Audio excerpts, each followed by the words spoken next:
ঝড় এলো এলো ঝড়, আম পর কাঁচা আম পাকা আম টক টক মিষ্টি, এই যা এলো বুঝি বৃষ্টি।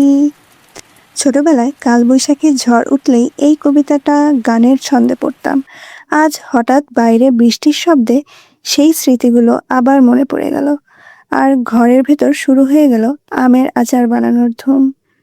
তো প্রথমেই আমগুলো ভালো করে ধুয়ে নিয়ে টুকরো টুকরো করে কেটে নিলাম। আচার মানেই পাঁচফোড়ন তো থাকবেই। এরপর আমগুলো একটু সেদ্ধ করতে দিলাম। এই সময় শুকনো মরিচ আর পাঁচফোড়ন একসাথে গুঁড়ো করে নিলাম।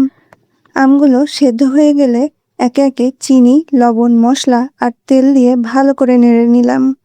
অল্প কিছু সময়ের মধ্যেই তৈরি হয়ে গেল মজাদার আমের আচার। তো আজকের মতো এই পর্যন্তই, আবার দেখা হবে নতুন কিছু নিয়ে। ধন্যবাদ।